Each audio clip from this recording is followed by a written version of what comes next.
All right, our old friend Ariel Helwani is here because UFC 308 is coming up and because the Celtics beat the Knicks. Those are really the only two reasons. By the way, congratulations. You launched the Uncrowned network on Yahoo.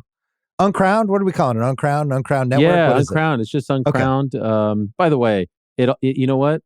It all makes sense now, Bill. It actually all makes sense.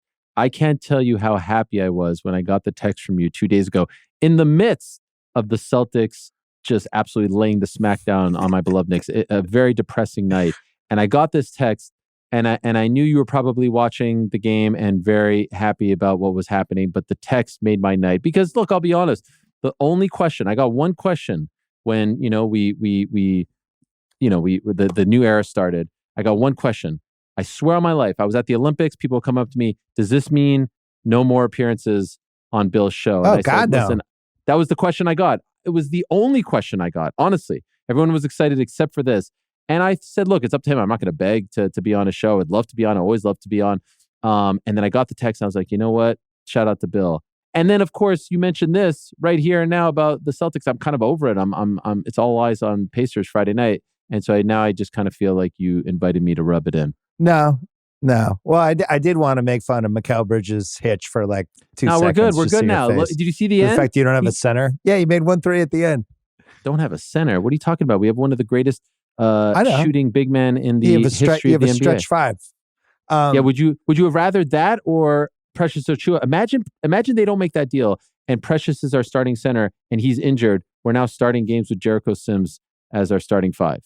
They have to have made it. Before you came on, I did on my pod. I'm not judging the Knicks or the Timberwolves until the 21 game mark. There's some things that I was concerned about for both teams, but I just don't think we're going to know for a while.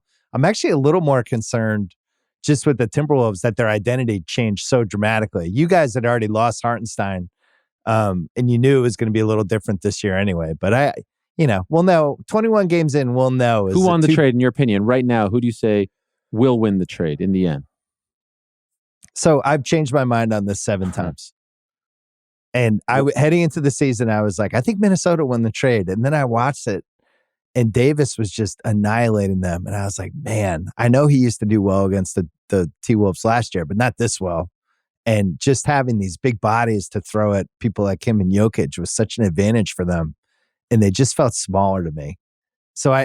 And the spacing was weird. And I want to wait 20 games, but I didn't love how they looked. I didn't love how we looked either, but we'll be okay. No. We'll be okay.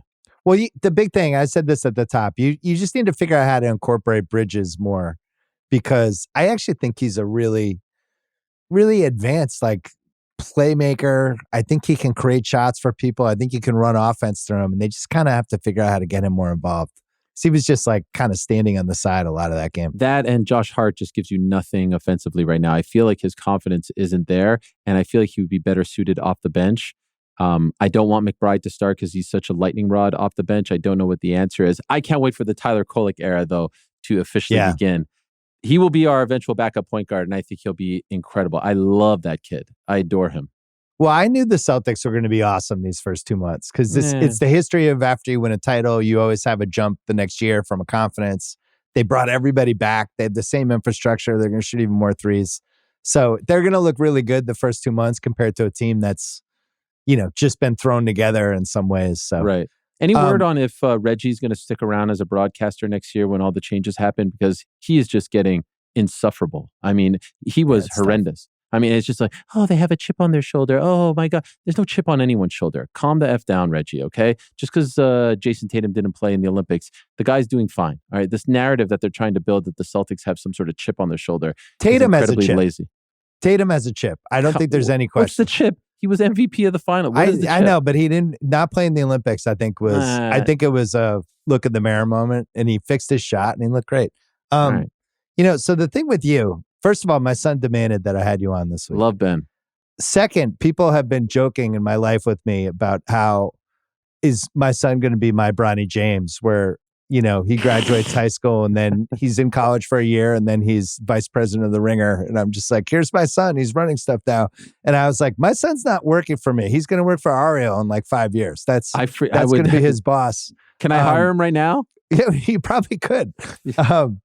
But he's really pumped for this UFC 308. And I was trying to think of like a big picture question to start this, because as you know, I've really gotten into this the last few years. It feels like we have been talking for the entire 2020s. Who's going to take McGregor's spot? Who's the next McGregor? Who's going to be the face of the UFC? And now it's almost the end of 2024. We're in the mid 2020s and we still don't have the answer. But I do think we have two amazing candidates, one of whom is fighting in 308, the other who has become my favorite UFC fighter ever, Pereira. And it feels like this is now Topuria versus Pereira. One of these two is going to become the face of the company. So who are you betting on?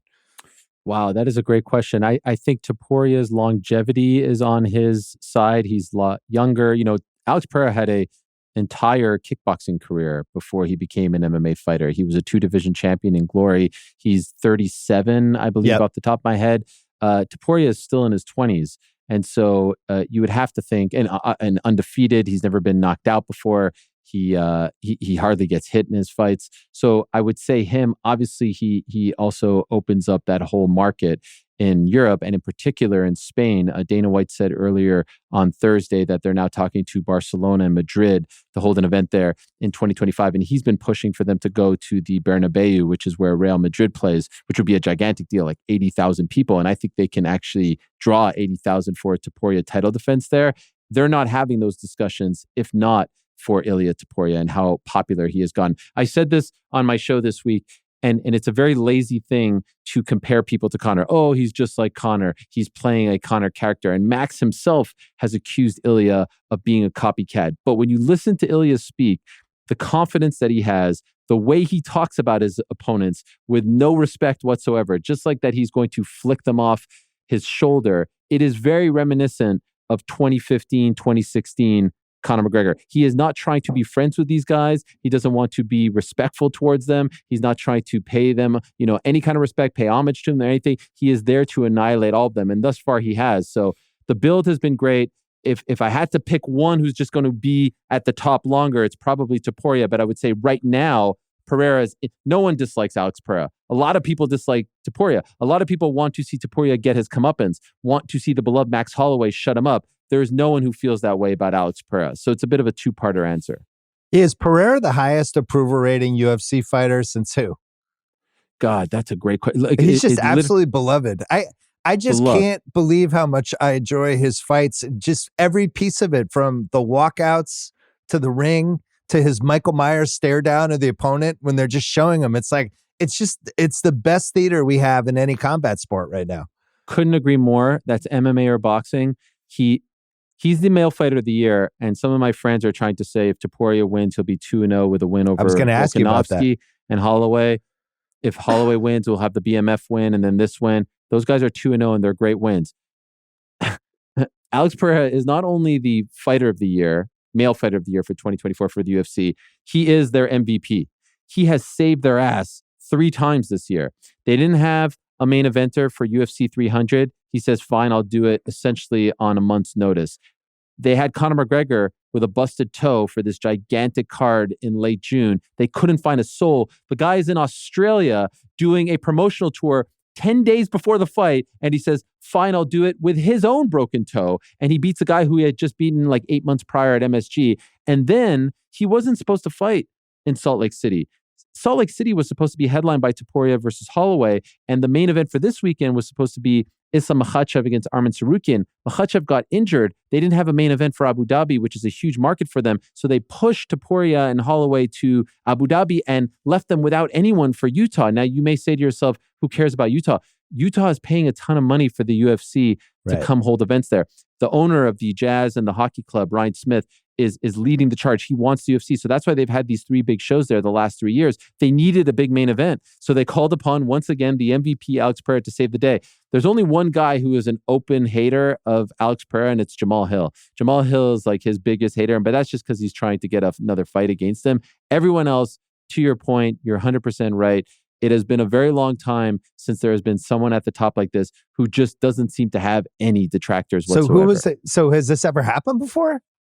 So I'm trying to rack because even my like brain. McGregor, Yeah, No, no, But no. he still had people bitching about him, and he was controversial the whole time. Yeah, if you just go through the list, like McGregor 100% had his detractors. Even Ronda Rousey in her heyday had many detractors. People said that she was overhyped or that she wasn't nice, this and that.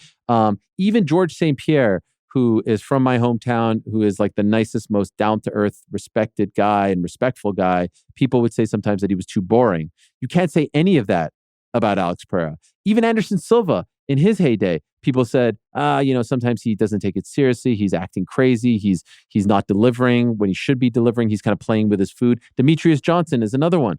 People said, he's not that exciting. He doesn't have a good personality. So it's a fantastic point. Like, you have to really rack your brain. There are guys like Robbie Lawler and Carlos Condit who are just kind of like, they're always going to deliver. But they never had the stature and the title runs that Pereira did. So to have that and to also not be involved in a single boring fight, like even when he lost to Izzy, that was an incredible fight. He got knocked out. He's about to knock Izzy out, and he got knocked out. He was about to knock. So he delivers whether he wins or loses, and these days, more often than not, he is winning. Yeah, he checks two boxes that I think are the fundamental boxes to have somebody be like a true A+ lister at UFC. One is the intimidation piece, where even before the fight starts, you're like, shit, we don't want to be this other person. Like Rousey had that until it got knocked the hell out of her by Holly Holm. But she had it where she would go into the octagon and you'd be like, oh man, I just wouldn't want to fight her. And there's probably 10, 12 people in the history of UFC who have had that piece, right? But then the other piece is just watching him solve that last fight, watch him solve Roundtree, where he had that crazy, that lunging left hook that was just, it was a little Ali Frazier-ish. And you're watching like, oh man, it feels like he can get these 3-punch combos off whenever he wants. How's Pereira going to solve this? And then you just saw him between rounds 3 and round 4. He started moving up a little bit, started figuring out how to, and then all of a sudden he solved the fight, which I think is the other piece you need if you're going to be truly great at UFC. Like, can you solve something that didn't go the exact way you thought it was going to go? And he has that too. 100%. And the other thing is like, it felt like in the 4th round, he was saying to himself, all right, enough of this. And he just took it up a notch. And he is such a good striker. Again, he's a 2-division Glory kickboxing. Glory is the UFC of kickboxing. So he is as elite as it gets. So it doesn't ever feel like it's fluky. It doesn't ever feel like it's just, a thing. And what's even more impressive is he doesn't speak English. You know what I mean? So a lot of people can connect on you, like with you, if they cut great promos or have great interviews. Part of the magic with Mike Tyson back in the day, of course, was his interviews. Whether he was talking crazy or acting crazy, like people were always captivated. Pereira doesn't give you much, but it's as the kids say, his aura, his stare downs, the bow and arrow thing, just his whole vibe, people are just enamored with. And now he's starting to show us a little bit more of his personality. And then when you start to learn more about his story, 10 years ago, this guy was an alcoholic. He was working at a tire shop. He had nothing going on in his life. And so to turn it all around like this is truly one of the great stories in MMA and in combat sports in the last decade. Yeah, he's like a sports movie. Yeah, I was thinking 100%. As you were talking about wrestling, who tries to do all these, we both love wrestling, these different characters. And the hardest character to pull off is the mystery character. Like they probably did it the best with The Undertaker. 100%. And there's been some other ones, Kane was like that, but trying to have the person who, to hide the fact that they don't have an amazing personality, you add this like eerie, scary, doesn't say much. Maybe the manager is talking for him. Yeah. And Pereira has it. Like I couldn't even tell you what his voice sounds like. I know he does like interviews with the translator after the fights, but it just works for him. He's Michael Myers. That's the persona that he has. The way they shoot the stare downs, like before the fight, the way they've now shot them cinematically like this is brilliant. His coach is also his translator, Plinio, and he's a great character too. So they have become, like that Paul Bearer Undertaker dynamic. Bray Wyatt was another good one who, when he wasn't talking was a classic character who didn't speak and had that intensity.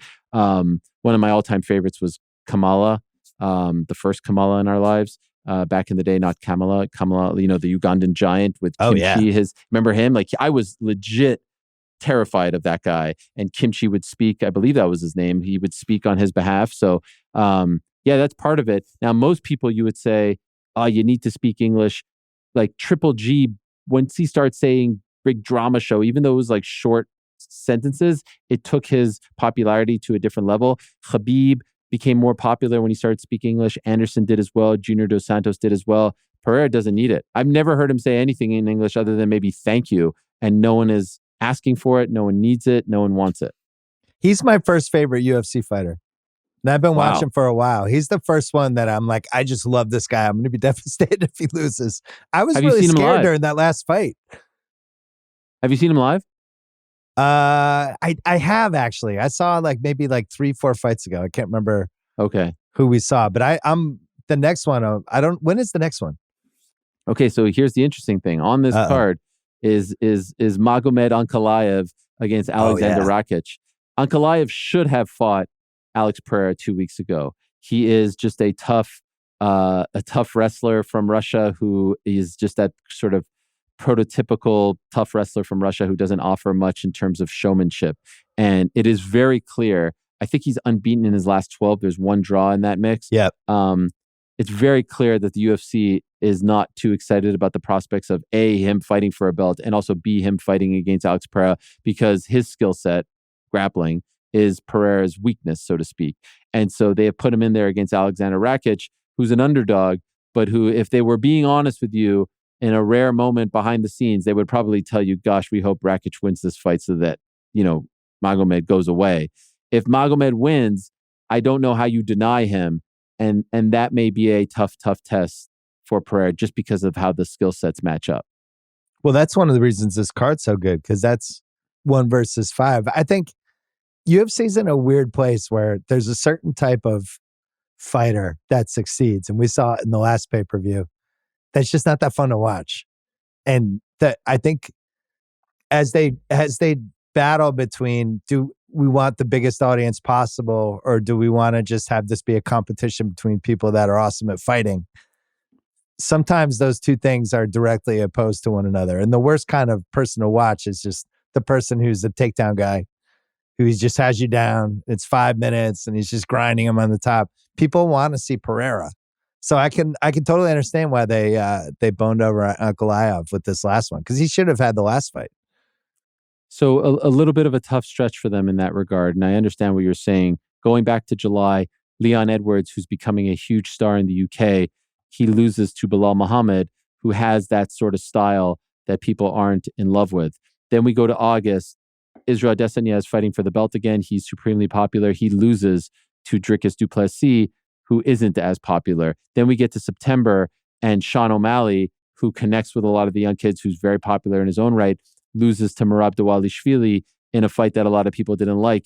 And so, yeah, I was saying to people before the Roundtree fight, who, I think Roundtree is an incredible fighter with an incredible backstory. He's just not quite there. People don't know him. They're not connected to him. If Pereira would lose, if you just look at who's in the top 10 pound for pound, there aren't a ton of superstars. Now, people like to bring this up all the time. Oh, the lack of superstars. Like, where's the McGregor? Where's this guy, that guy? The UFC is so on fire right now as a brand. They don't necessarily need that person. Would it be nice? Yes. Are they searching for it? Yes, sure. But the 3 letters are the biggest star in the sport. And the UFC, no matter where they go, they're selling out and they're breaking gate records. It's just automatic at this point. So I don't think it's as big of an issue as some people like to think. Eventually, it's going to become an issue. It can't last like this forever. But right now, it's a little bit of a talking point that people are making out to be a bigger deal. The bigger issue and I don't know, I don't understand this to 1/10 the level you do. But as I'm watching, I'm like, why doesn't everyone fight this way? It just seems unstoppable. Why? It seems so much harder to fight somebody like this than a striker. If you were just talking the best possible version of those guys versus Pereira, I think he would be in trouble against Ankalaev. I do. It's just the way they're brought up, and not everyone has that skill set. There are just some guys who aren't good, and they're at that, and there are some guys who just don't enjoy fighting like that to their detriment. And there are some guys who can, they can be strikers their whole life and just never pick up on it. Shout out to Big Francis Ngannou, who came back on Saturday. I don't know if you guys watched that one, but showed off the offensive wrestling. And that was always his biggest Achilles heel. Like he went for a takedown, got Fajeda down, almost got submitted, thwarted that attempt, and then won via ground and pound, all in about 3 minutes and 30 seconds. So some people pick it up, some don't. Some want to be exciting, some don't. But then there are other guys who are just like, excitement be damned. I'm going to do what I have to do. And you see in the case of Magomed Ankalaev, even in the case of Bilal had to win like 10, 11 in a row, or at least be unbeaten in 10, 11 in a row before they gave him the title shot. And even as he was sitting there as the clear-cut number one contender, they were doing everything in their power to give it to someone else. They offered Leon 3 different opponents, they tried to book Leon against 3 different opponents. Leon said yes to all of them for UFC 300. They couldn't figure it out. Hamza was one of them. Islam moving up from 55 to 70 was another.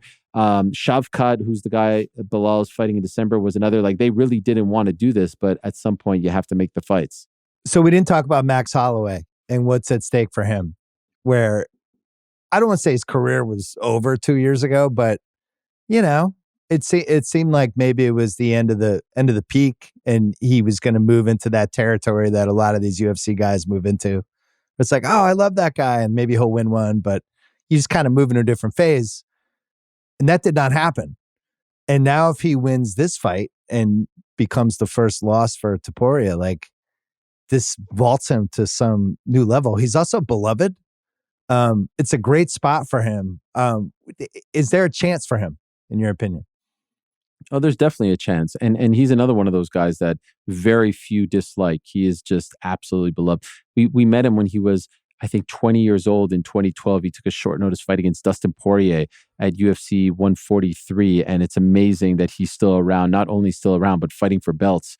12 years later? It's unbelievable. And to your point, when he lost to Volk in that third fight, it was very one-sided. And I thought, yeah, this is probably it. This is probably the left turn, and he'll maybe just have some fun fights and, just kind of be on the roster. This is a guy who has been in a lot of fights, who has a lot of cage time, who has absorbed and dished out a lot of damage. And so, like, everything was there for, the fall off the cliff. All he has done since then is win, and against very good opponents, the likes of Calvin Kattar, the likes of Arnold Allen, which blew me away because Arnold had been so good leading up to that point. And he takes a fight against Justin Gaethje at 155 pounds in April, which a lot of people, including myself, said was a mistake for 2 reasons. A, he was the number one contender at 45. Why are you fighting for some fictitious WWE hardcore title-esque belt known as the BMF title, which means nothing? What is the point of all this? And B, the last time we saw him at 55 was against Dustin Poirier back in 2019 in Atlanta, and he was, severely outmuscled. He was the smaller guy. He was moving up to 55, and it was one-sided traffic the entire way. He completely dominated Gaethje in a 5-round fight, and not only that, produced one of the greatest moments in UFC history when he pointed to the ground and knocked him out cold with a second left. And so now here he is moving back to 45 on an incredible run. His confidence at an all-time high. You could tell he just has sort of that, like, I've been here. Nothing you say bothers me. Nothing you say gets under my skin. And he's been giving it back to Ilia. Ilia said, Ilia laid out this challenge on my show to him. He said, fight is going to start. I'm going to walk to the middle of the cage. I'm going to point to the ground. You meet me there. I bet you won't. And Max just said, you're just copying me. Like, there's nothing cool about that. You're being a copycat, just like you copy McGregor. And that was the perfect answer. And so I feel like a lot of fans are now saying, like, yeah, you are copying him. That's pretty whack. As opposed to initially people being like, oh, snap, I can't believe he said that. So nothing surprises me. Obviously, Topuria is the favorite. He hits really hard. I would say Max hasn't fought anyone quite like Topuria in this current run. But this, to me, feels like a 50-50 fight. I have no idea what is going to happen. Because, by the way, the detractors want to take away from Topuria, including Max, who has said this as recently as Thursday. You beat Calvin Kattar to get a title shot, and then you beat an Alex Volkanovski who was damaged goods, who took a fight on short notice and got knocked out and came back too soon. You haven't done anything to earn this. And so we'll find out on Saturday if he's truly for real. Topuria is minus 265. Holloway's knockout was unlike anything. The point to the center of the ring, I can't ever remember anything like that before. So I had a dopey NBA question. Who is the NBA equivalent of Max Holloway? Ooh. NBA equivalent of Max Holloway. Is it Jimmy Butler? Well, maybe it's not, because maybe Jimmy Butler's career might be headed the wrong way. I like the Jimmy Butler comparison for this reason. Jimmy's cool, like he's got his thing, he's got the coffee thing, people dig his vibe. The reason it doesn't work is because he's not a champion. So everything, he's never been a champion, and Max was a champion. So there's a lot of similarities there, but what people love about Max so much is that he's cool. It's all very effortless. He's Hawaiian, he's chill, he's laid back, he does his thing, he doesn't back down from a fight. And he just kind of like walks the walk and talks the talk. So I'm trying to think of a guy. That sounds a little more like Tim Duncan. No, but Duncan wasn't Tim cool. Duncan was better. Yeah. No, you're right. Duncan was not cool, like even keeled, but not but cool. I mean like cool, like he's got swag. You know what I mean? Like cool in the sense that people want to be like him. This is a bad example, but I was just the name Al Horford came to mind, if only because everyone likes Al, it seems like, and respects him. The other name that came to mind was Kevin Garnett, in that I feel like a lot of people respected him. He talked some smack, as did Max Holloway, and it felt to me like KG was always just kind of effortlessly cool. That's a good one because he won a championship. I like and he won a championship. So man, I'm gonna. It's definitely not Paul Pierce because he is not cool. I'm kidding. How dare you? How dare you? Chimaev versus Whitaker, middleweights. Only 3 fights in the last 3 years for Chimaev, who was one of the many this decade who was like, could he be the next McGregor? And it feels like he missed his window for super duper stardom. So where is he now? Where is he in the landscape? You want my hot take on this? Yeah. There's a clip online, 2020. I'm doing a show with Daniel Cormier, DC and Helwani, may it rest in peace. And Khamzat bursts onto the scene, Fight Island in Abu Dhabi during the pandemic, and he wins 2 fights in the span of 10 days.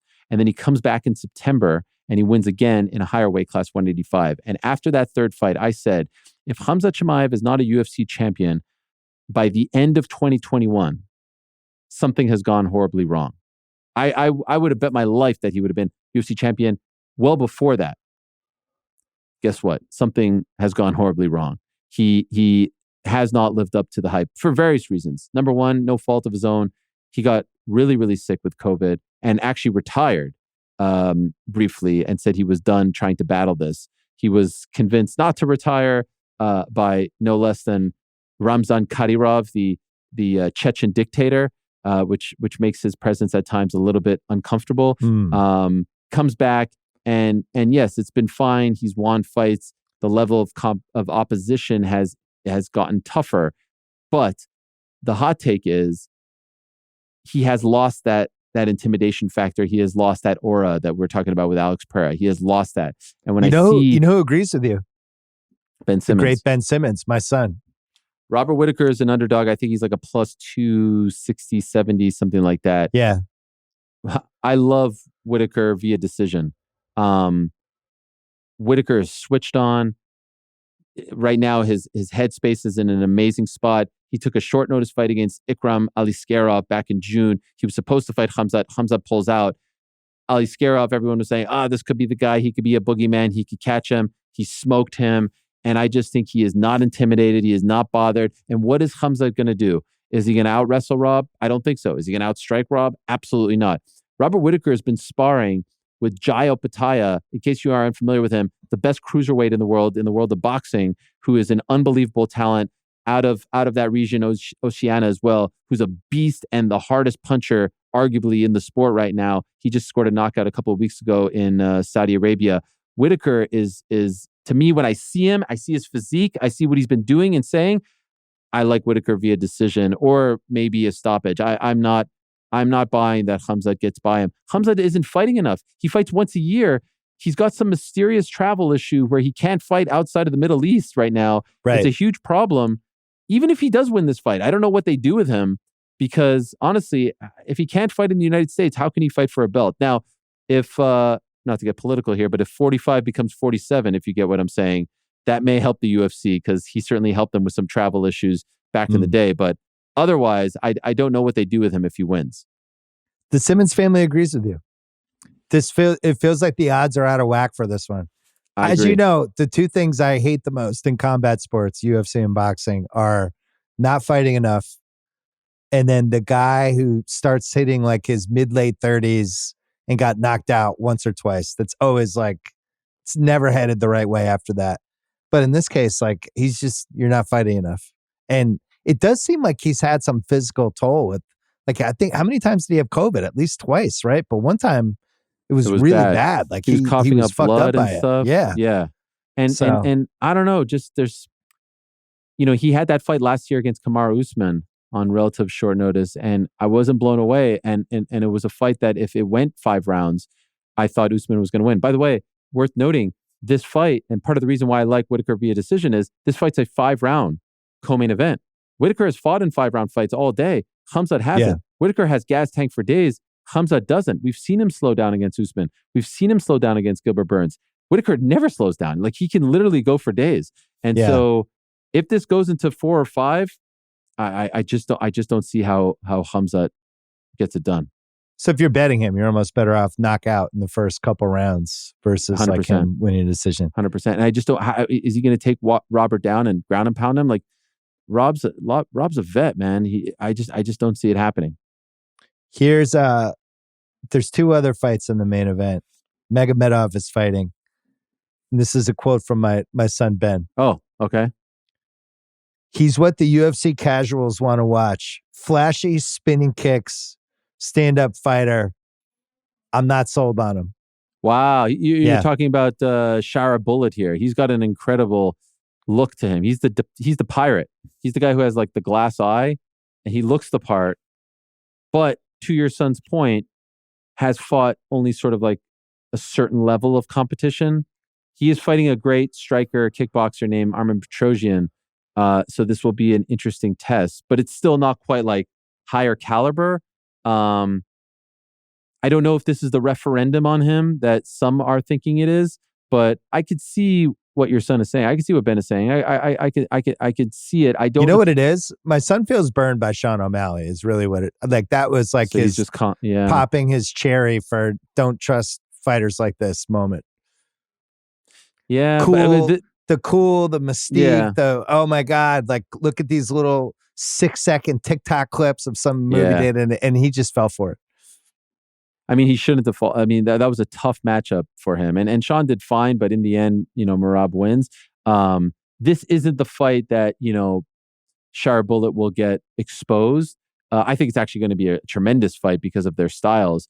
But yes, that is sort of like the hipster take right there, where like the casuals will be like, this is the guy. And the knowledgeable ones will be like, nah, this isn't the guy. He's going to get figured out. The other thing is, by the way, he's another guy who it's like he has a bit of a ceiling on him because he has an issue with his eye. His eye is completely not working. He can't fight, it appears, in the United States.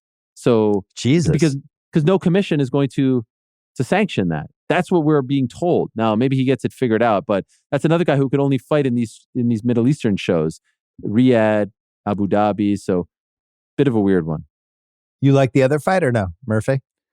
I love that. I mean, Lerone Murphy is one of the most amazing stories. And if this guy can go on a run, he can be a huge superstar. He was walking outside of a barber shop one day and literally got shot in the face. And the bullet went through his cheek and out the other side, which is just like mind blowing. So his nickname is the Miracle. Lerone the Miracle Murphy, representing the UK, has looked very good in the UFC.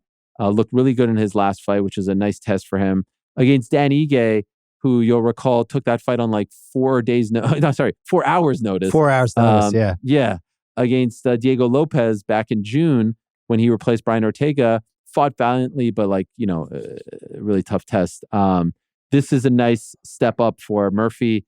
And I don't know what the odds are, to be honest. I don't look at them all the time. -260 for Murphy. My son is convinced that they're mad that Ige made the UFC look bad because he took a fight on 4 hours notice. So now they're just setting him up to get demolished. It's a conspiracy take from my hipster UFC son. Okay, I love Ben, but that one doesn't make any sense because he actually helped the UFC. That's what I told him. Like he actually did it.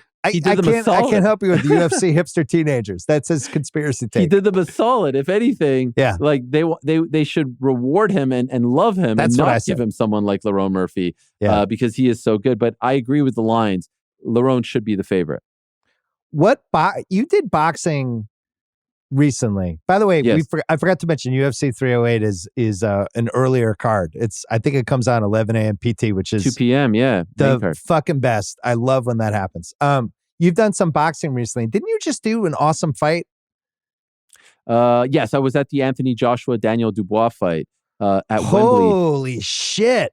97,000 people. AJ's my kryptonite for betting. I bet against him because he was my least favorite fighter. I bet against him. He won. And then finally I was like, all right, fine. You got me. I'll throw you in a parlay. And then of course he gets absolutely demolished by Dubois. Demolished. Man, I've never been to Wembley and there was legit 97,000 people. It is so fun being in the UK for a big fight because the way in which they treat boxing is so like their main sports talk radio channel there is called Talk Sport. It's only football, as in soccer, and boxing that they talk about. So like you're in a taxi midday and they're talking about like mid-level boxing. You would never get any radio station here in America talking about boxing or MMA midday, right? There's just too much going on. So it's such a big deal. And AJ was on such a roll and he was trying to become heavyweight champion again for the third time. And here's Daniel Dubois, who's very awkward and shy and was a complete afterthought in the buildup, a fellow Brit. And he just absolutely starched him. Well, he'd never fought like that before. I mean, that was... He was building, but not like... That was almost Buster Douglas-y. Yeah, that was crazy. Not quite. I'm just saying, it was, come on. It was a big freaking deal. But because, of course, like AJ has been caught before, so we've seen him crumble. But the whole narrative was AJ's going to win this fight, and then he's going to get the winner of Fury Usyk on December 21st, and then it's going to be one of the great, comeback stories in boxing history. And it could still happen that we get Fury Joshua. That's the biggest fight in the history. It's tainted now. But both of those guys are at different points of their career. There's a guy. So my favorite, as I told you, is Pereira for UFC. Yeah. Bacoli is my favorite boxer in a while. Did you go to that card? The one in LA? I'm so mad I didn't. It was a complete fuck up. I should have gone. And now he's hit that point that boxers rarely hit where I just don't think anyone wants to fight him. There's no win fight. That guy's basically George Foreman in 2024. He's a great story too. And I don't know how it goes with him, but that's to me the number one fighter I want to watch. Wow, that's high praise. Yeah, I thought he was unbelievable. He is so scary, and he's one of those rare boxers that you watch and you're like, I don't know what you do. Like he's just coming forward and he's does the 70s Foreman thing. And he just overpowers everybody. So I don't even know really what the answer is. I'm sure if you fought Usyk, I'm sure Usyk would probably figure it out. Yeah, I mean, he's not quite there yet. The fight that I suggested for him next was Joseph Parker, who's an amazing story in his own right. Yeah. And he's been on an incredible run. He's coming off a very impressive win over Zhilei Zhang. And he's just kind of the odd man out. So we're getting Fury Usyk. Dubois is out there. Some people would like to see Fury Usyk fight Dubois next, like me, if the winner of that fight. Other people want to see Dubois AJ 2. I think that's absurd. Why should Dubois have to do that again? And then there's Joseph Parker and there's Martin Bacoli, who it was a BMO Field where the LAFC team plays. He beat Jared Anderson, who was supposed to be like the next great American heavyweight. Destroyed him. Just absolutely starched him. But also the kind of fight that doesn't happen anymore. But now that all this weird money is coming to boxing, you have somebody like Anderson, like, all right, how much are you paying me? I'll fight Bacoli. And then it's like, no, don't fight this guy. This is a disaster. That's literally what happened. It like to a T. There's Turki Al-Sheikh, who's the head of the operation over there in Saudi Arabia, who's making all these fights happen. It's great for boxing fans because it's very UFC-esque and that we're seeing the best fight the best. He offered Jared a boatload of money. He made him an ambassador. Bob Arum, who's his promoter, Anderson's promoter for Top Rank, said, don't take this fight.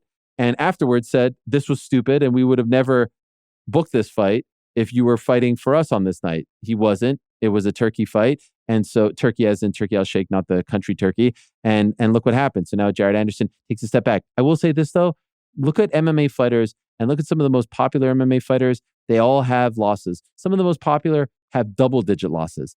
And I hope that boxing fans and boxing pundits look at that and stop putting so much emphasis on the O and just are so quick to write people off when they suffer a loss. Because when you do that, you are encouraging them to not fight the best. Ultimately, what we want as fight fans is for the best to fight the best. And on this night, I give Jared credit. You fought one of the best, you lost, dust yourself off, get back out there. Give me that any day over another fight against the guy who's 8-11 and you beat him in 6 rounds. The problem is that was almost like a PTSD kind of knockout. Like he got absolutely eviscerated.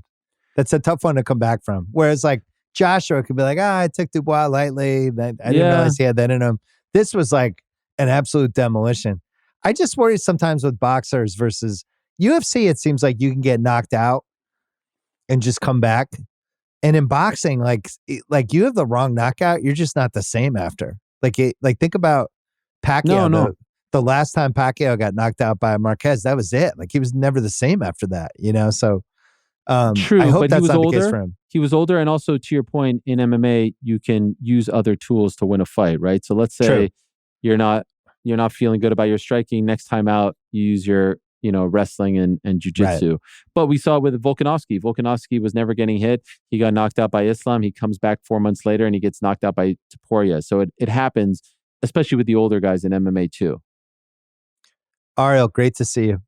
So great to see you. I'm glad we got to talk UFC. I'm Good glad luck we're with friends. Uncrowned. Thank you so much, Uncrowned.com. Thank you. I appreciate it. It means a lot. Keep a spot for Ben Simmons in like 5 years. Anytime. And don't worry, you don't have to mention first place Buffalo Bills. It's no big deal. No interceptions, Josh Allen. We don't have to talk about that. We can save that for the next time. Listen, I have too much respect for you to pump up the Bills in October. Listen, we're doing okay. We don't want any pumping up. We're good. Just leave us alone. Stay under the radar. That's where you want to be. We'll see you in January. Well, not you, not the Patriots, but we'll see everyone else. You will definitely not see the Patriots in January. They'll be watching you in January. Yes. Good to see you. Thank you. Thank you.